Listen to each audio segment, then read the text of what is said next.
Hello guys, welcome back to the channel. Hope you're doing great. So there is an information circulating on social media that the Bill Gates Foundation is set to launch the world's first contraceptive that will prevent pregnancy for a period of 8 years, and Kenya is set to be the country of choice to roll out this alleged vaccine. According to reports that are circulating on social media, the target population are the very vulnerable and poor communities in Kenya who usually do not have easy access to contraceptives and proper reproductive health care. However, despite the fact that many people are hailing this vaccine as a game changer for women's reproductive health care, it must be said that the rollout of this vaccine is facing strong opposition and backlash from the more educated population of the African community. Critics of the vaccine allege that this is just another route that Bill Gates and his friends want to use in order to execute their depopulation agenda.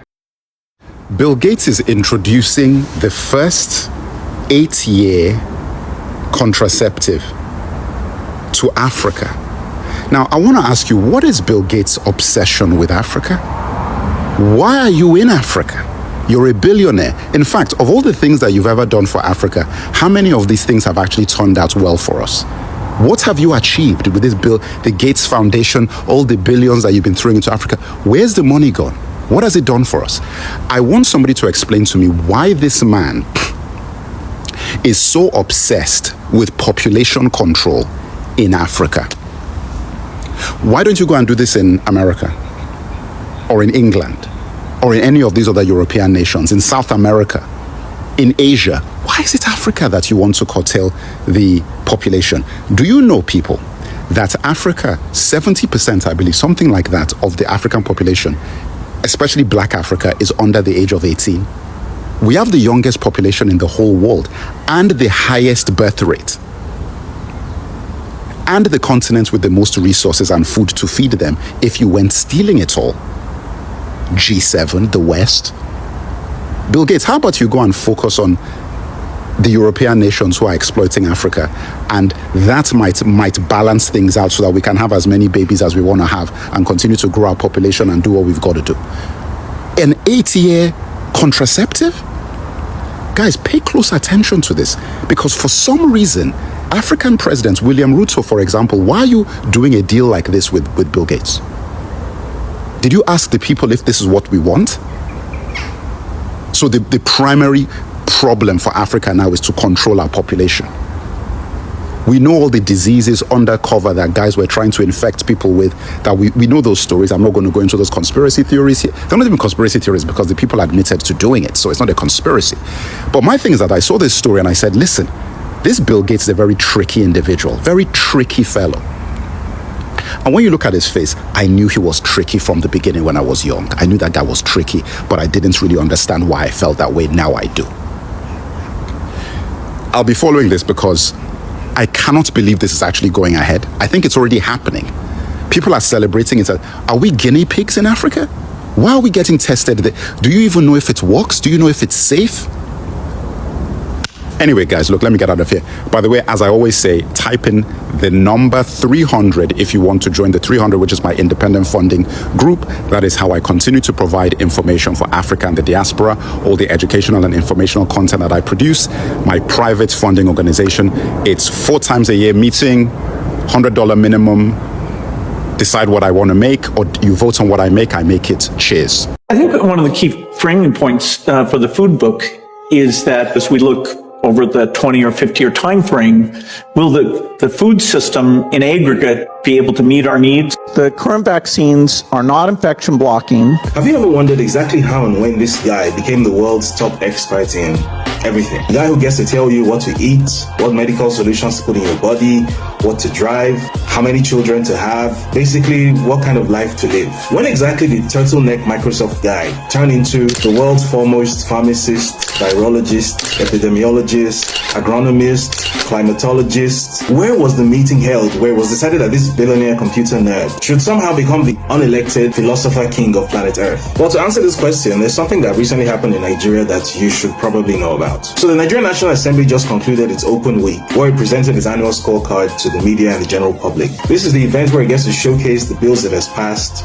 and engage anyone who's interested in topics relating to legislation in Nigeria. Fairly standard stuff. Now, here's where it gets interesting. So the open week program included something called the National Summit on Agriculture, Nutrition and Food Security, which is basically a stakeholder engagement session where a group of 9 people representing the interests of various agriculture stakeholders in Nigeria sat around the table and discussed how to change Nigeria's food and agriculture laws or write new ones in the interests of Nigerian citizens, or at least that's what it was supposed to be. Because let's take a look at the 9 people who took part in this public discourse. First, there was a named Isiche, who is a deputy director at the Gates Foundation. I guess you could say this is fair because Bill Gates has an extensive and well-documented financial interest in GMOs and agribusiness in Africa. So even if you don't want GMOs to be introduced to Nigeria, it would be fair to at least expect him to have a seat at the table where such things are being discussed. But then there was also Michael Ojo, who is the Nigeria country director of the Global Alliance for Improved Nutrition, an NGO which is funded by the Gates Foundation. So that's 2 voices out of the 9 on the panel speaking directly for Bill Gates.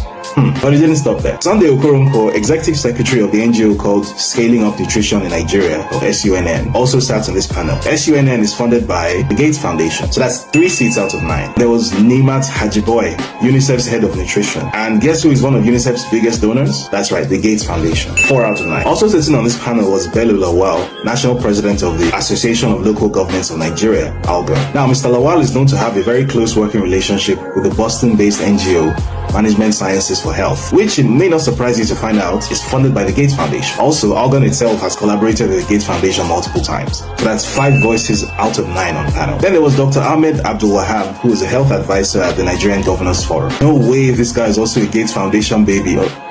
6 out of 9. Finally, you have this lady, Uju Anwuka, a senior special assistant to the president on public health. So as a public official, surely there's no way she also lives inside Bill Gates' pocket, right? Except it turns out that she doubles as the focal person at an initiative called Nutrition 774 N774, which is funded by, you guessed it, the Gates Foundation. So that's 7 out of the 9 people on this panel pretending to carry out important public discourse and stakeholder consultation, while really just representing a billionaire's private commercial interest. The remaining 2 members of the panel, who are the only 2 members with actual legislative power, would have gone away from this panel session thinking that they have held consultations with all relevant stakeholders. Meanwhile, all they have done is listen to the same message repeated multiple times through different voices in the artificial echo chamber created for them by this American billionaire. This doesn't just happen in Nigeria. Wherever in the world you're watching this from, chances are this is exactly how important legislative and executive decisions are made in your country over your head, without your consent and without your input. With his vast financial war chest and an army of influencers of every type on his payroll, Bill Gates is actively astroturfing the internal policy conversation of countries around the world, including your own. And that, ladies and gentlemen, is how he has gone from being Microsoft guy to becoming the world's most important doctor, scientific researcher, climate specialist, and agricultural expert. And he's not stopping anytime soon. You should be worried. You should be very worried. Lopping off someone's ding-a-ling doesn't make them a woman, it makes them a eunuch. But you already knew that, right? So, as I was saying, George Soros, Bill Gates, and many more are pursuing a depopulation agenda. Very inappropriate. Poison in the food, fake medicine, endocrine disruptors, psych meds, and mass immigration. They want to turn your kids gay, retarded, or both. David Hogg, Harry Sisson, and that one fat chick are the prototypes. Very off-putting. I don't often say the word yuck, but I think it fits here. Conspiracy theories, for the most part, are simply spoiler alerts. Alex Jones, paragon of truth and justice, has been saying these sorts of things for years. So guys, what do you think about this whole story? Do you really believe that there is a vaccine that is capable of causing the kind of damage that these critics are saying? Do you think that Bill Gates is actually out to depopulate Africa? Do you believe in the conspiracy theories? Or are you part of the people who feel like the vaccines are safe and the critics are just fear-mongering? Let us know your thoughts in the comment section. And as always, please do not forget to like, share, and subscribe if you have not yet done so. We look forward to seeing you in the next video. Stay safe. Bye.